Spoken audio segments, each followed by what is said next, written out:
most prominently at this bright green line, which shows the overall amount of Bitcoin held by any wallets with 10 or more BTC in them. And as you can see, they haven't slowed down a bit in terms of their accumulation. And for those kind of hoping that the whales are going to continue to lead the way, this is an encouraging sign that they aren't going anywhere. In fact, they've really just bought a lot of the small traders' bags as they've sold off.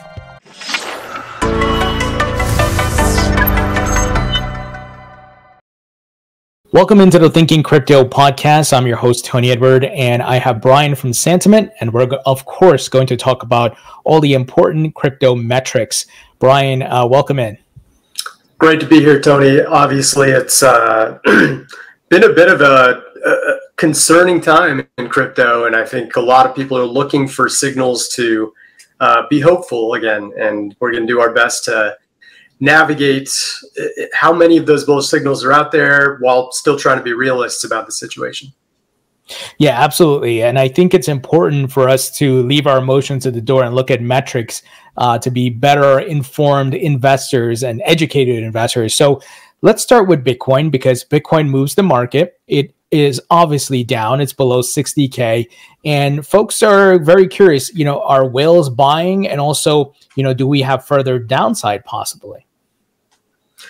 Yeah, I'll share my screen here. We've got plenty of metrics that kind of answer that question, or at least lead people to make more informed decisions when it comes to whether this dip is finally the one to buy, or whether we should wait a little bit longer, right? And I always like to kick things off by looking at the past week or so of data here, and we see, no surprise here, the vast majority of assets are down. We can even add on the overall market cap here and see that overall crypto's down across the board about 10.6%, while volume is actually up 30.2%, which is actually somewhat of a good thing. It means that this dip, unlike some of the previous ones, is finally grabbing traders' attention, and they are making moves, whether it's to buy the dip or sell off the rest of their bags in fear of losing any more than they already have. And meanwhile, social volume is also up significantly, with Bitcoin seeing a 22.4 increase in overall mentions just across social media on Twitter/X, Reddit, Telegram, 4chan, and Bitcoin Talk. And it's kind of a mixed bag. You'll notice Ethereum is actually down over the past week, but if we toggle it, you'll notice that in the past 24 hours, it's up significantly. And we can talk about that more later, Tony, with all of the ETF madness and excitement going on around that subject. But outside of a few anomalies, Bonk is up a little bit. Notcoin is the big winner among the top 100 market cap assets, up 20%. Celestia is having a big day. And even Zebu, which is a new entry into the top 100. But outside of those, it's pretty much universally down.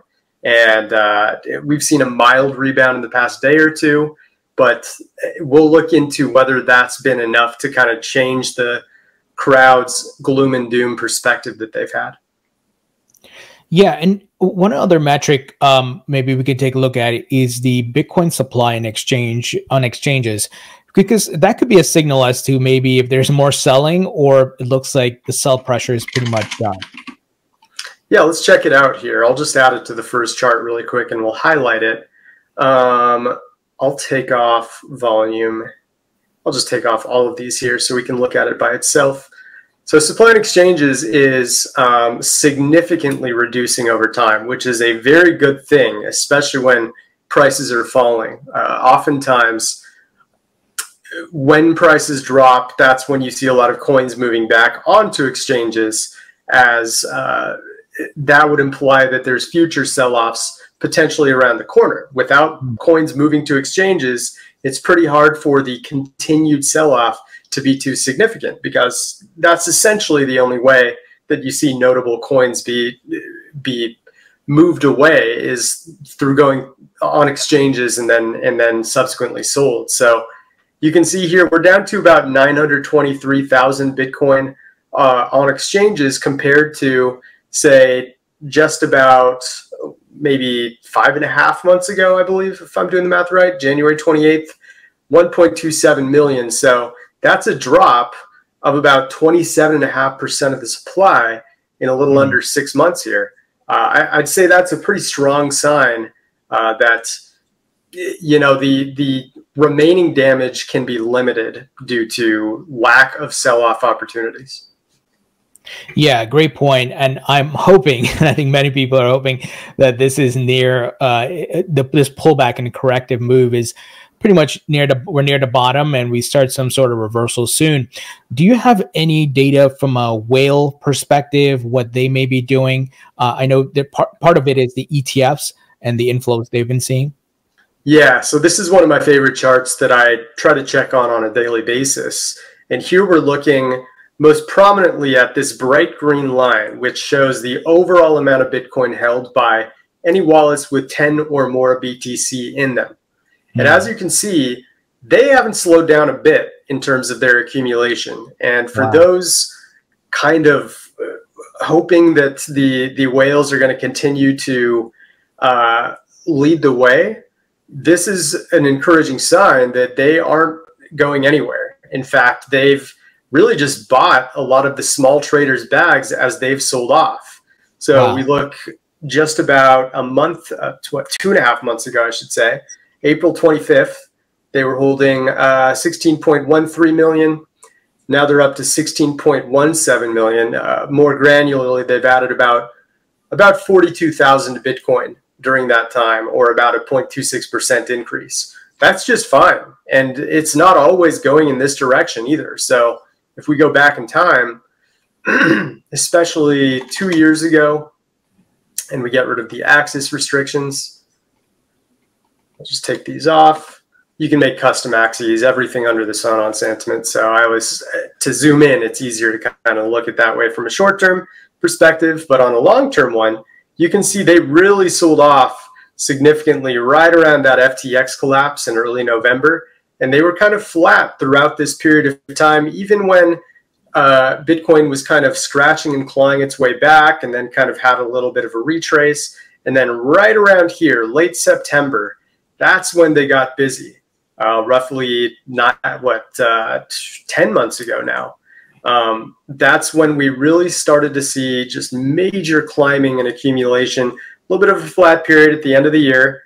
Who knows what that was about, maybe taxes, something along those lines. But come January 1st, they just took it to another level. And since just the beginning of the year, they've added on a collective 173,840 Bitcoin during that time. So I'd call that a pretty strong sign that despite the volatility, the whales are not running for the hills at all. And this is why it's so important to look at data, because you look at the Bitcoin Fear and Greed Index, you look at social media, retail scared. People are like, oh no, bull market's over. It's the end of the world. But the data is telling a very different story. The supply in the exchanges is near the bottom or very low. And then you look at the whales, they are accumulating. And it's so funny, right? I guess it's what Warren Buffett says, be greedy when others are fearful and fearful when others are greedy, right? Doing the contrarian move. So that's why I love looking at data like this, because your emotions looking at the price will tell you something different versus the actual metrics. That's really well said, Tony. Yeah, we've constantly said on all of our content that the markets typically move the opposite direction of the crowd's expectation. And the vast majority of the crowd are not whales, right? The whales are a very small minority, not a very high percentage of Bitcoin wallets hold, even 10 Bitcoin, which would be the equivalent of right now about $570,000 or more, right? So that's what this green line is representing. That's far less than 1%. I think far less than even like 0.2% of all Bitcoin wallets out there. And to contrast this line, by the way, and briefly I'll show that Tether and USD coin still leaves a bit to be desired. That's why I have these here, because these are shark and whale wallets that hold between $100 grand to $10 million. And we'd love to see these lines move up. But that's a little less important than the bright green line. This is what we look at the most. So if we look at the 10 plus BTC line versus the total amount of holders, which is essentially the amount of non-empty wallets.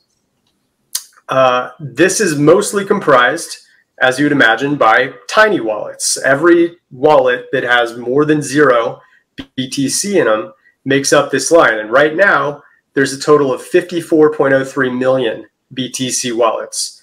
However, right now, it's actually moving in reverse, meaning a lot of those tiny addresses are getting liquidated, and simultaneously, what do you know? They're moving down while the whale wallets are adding to their Bitcoin. That's not a coincidence. There's a lot of times where there's an inverse relationship. We saw something very similar here right when that accumulation period started in late September.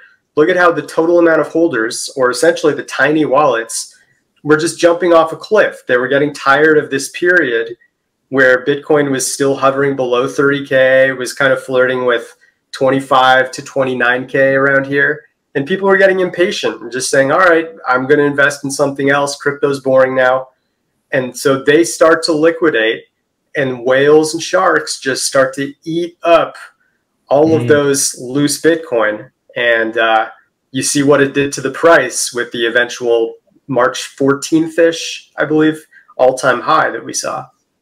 Yeah, man, the data tells an incredible story, but it's one, I think, as old as time, right? Smart money versus, unfortunately, the term dumb money. Yeah, emotional money, right? The impatient and the fearful. So, yeah, it's we're actually in most periods during crypto, we're rooting for the total amount of holders to move down, assuming, you know, it's going to these wallets instead. So right now, as long as they continue to drop off, as you know, the $17 wallets out there, not to offend anyone if that's your amount, every dollar or amount of Bitcoin matters, but the small ones, as they liquidate, it's generally a good sign, because the sharks and whales are just getting richer, and they're the ones who pump up the prices for the indefinite future. Now, let's talk about Ethereum. There's talks from the analysts at Bloomberg and many folks that the approval of the Ethereum spot ETFs is happening this month. We don't know the exact date. The S1s were submitted yesterday, the amendments. What data are you seeing around Ethereum as far as accumulation, social signals, and so forth? Yeah, one thing I like to look at for all assets, and Bitcoin, by the way, looks pretty similar, would be the MVRV. I'm going to zoom in just a tiny bit. This stands for market value to realized value. In other words, you're looking at the average trading returns of different periods of time. In this case, I like to look at a short period of time. So the average returns of any wallet that's been active in the past 30 days versus the average returns for any wallet that's been active in the past 365 days. And what we see with the 30-day is it's in negative territory, which you should be rooting for if you want to buy or hold or add on to your portfolios. When you're buying into other people's pain, it's generally a good time or a less risky time, right? Because we deal with probabilities here. Nothing's a certainty. And you have a higher chance than average of seeing your portfolios grow while it's in negative territory. So it's at negative 7.9%. Which is not quite in like a historic zone. Anytime it gets to about, let's say, negative 15 is what we like to kind of arbitrarily pinpoint. That's where you really see these as the prime opportunities to buy. You see that it happened just a few days ago on July 5th and again on July 7th. And when they dipped below this line, what do you know? Prices immediately bounced both times. So if you want to get that precise and time when MVRV is super low, great. But either way, anything below 0%, you're in a less risky time than usual. Just over the, I guess Ethereum was founded in 2015. So you're in a less risky time than the 9-year stretch in which Ethereum has existed. Wow. And then on the other end, the long term still is up, or I should say average trader returns are still above water. That's not necessarily a bad thing, but ideally we want to see periods of time when both the long-term and short-term returns are below water here, below the zero axis. Then you've got a historically good time to get into Ethereum and breathe easy, knowing you're doing it at a smart time compared to history. Well, I guess my decision to buy the dip yesterday, not financial advice. I bought some Solana and ETH, added to my portfolio in the down, in this pullback, was a good decision. Not financial advice, of course. yeah, at least on the shorter term end, right? Like you could see in the next couple weeks a little bit of profit on that buy, but I would still warn that we'd like to see this long term MVRV fall below zero. Otherwise, we're still kind of risky on the long term and not too risky on the short term. So it's really a matter of perspective and what your trading strategy is. Yeah, I'm more of a dollar cost average, sell the euphoric blow off top. I'm not really doing any leverage trading or weekly, monthly type thing. So I'm looking towards like 2025, maybe we're near the peak and taking profits there. Yeah, DCA is always a tried and true method. And I know you wanted to talk about the ETFs as well. Yeah. So I had this chart up, which is interesting. It's kind of just showing the overall mentions of Ethereum versus Solana over time. I know that the ETFs really started to gain some traction yesterday, and that's why you see this little growth in mentions of ETH I guess right now I should say, but especially when it was first announced yesterday. We can also look at the social trends trending coins dashboard, and it clearly shows Ethereum as the top trending coin in crypto right now. And it doesn't just mean Ethereum is being talked about more than these smaller assets like Celestia and Buck. It means based on the normal amount of Ethereum discussion over time, it's still way above average due to all this ETF hype going on. So clearly the crowd is quite excited about it and interested, and we have AI summaries that kind of explain why every token is trending, and sure enough, it's all about the ETFs, and the crowd kind of gearing up with the anticipation of them being approved for lots of different institutions like Fidelity, Van Eck, Franklin 21 Shares, Grayscale, and BlackRock. Who knows if all of them get approved? I would presume it's either all or none. I don't think the SEC really plays favorites, but we'll see how it goes. And then there was news, of course, over the past week of Solana ETFs being filed. Not the same amount of folks applying for the Ethereum spot ETF, but nevertheless, it's funny that this is starting to pick up some steam. I don't know if it's too early to see data around this, but anything you could share there. Yeah, I'm just going to see if there's any specific rises in Solana ETF mentions. Yeah, it looks like it has picked up a little bit. It's certainly not getting the same traction as Ethereum at the moment. This was when it first got announced back in late June, which is still relatively recent. This was just a couple weeks ago, but since that time, I get the impression that the Ethereum ETFs are just completely overshadowing it at the moment. So I wouldn't be shocked if Solana's ETFs have their time in the sun, but right now it's kind of a swept under the rug subject. Yeah, that absolutely makes sense. Now, I want to talk a bit about meme coins, and the reason being, all coins have been bleeding with Bitcoin, right? But meme coins, we know, have kind of been their own thing this cycle. It's crazy the amount of liquidity and has been entering some of these coins, and they've been popping off. From an average standpoint, what are you seeing on that front? Yeah, obviously they've been pretty hammered. The speculative assets out there, which of course meme coins are a prime example of, they tend to get crushed when Bitcoin retraces more than anything else. And obviously many of us remember how much of a heater they were on at the first quarter of the year especially. So what goes up must come down, and eventually what goes down must come up, right? So there could be some prime candidates for big breakouts if and when Bitcoin starts to recover towards 60 or exceeds 60K. But as of now, it looks like, prices are down across the board outside of a little bit of a rise from Bonk and Venu Chain making a plus 20% run over the past week. Social volume wise, not a lot of interest in them at the moment, which isn't the worst thing in the world. Sometimes those that are under the radar can be the most prominent kind of diamonds in the rough. Shiba Inu was one that had a big run a few days ago toward the, I think it was like over the weekend actually, when it just took off before retracing after Bitcoin couldn't really hold its support level. But it doesn't look like there's anything really standing out at the moment. I would just keep an eye on the ones that are getting the biggest social volume at any given time. And we can kind of check out just the overall mentions. We could do it a couple ways. We could type in meme coin or meme coins and just see how much social interest the crowd has overall. And not surprising, as Bitcoin and all of crypto retraces, that's when meme coin mentions go down.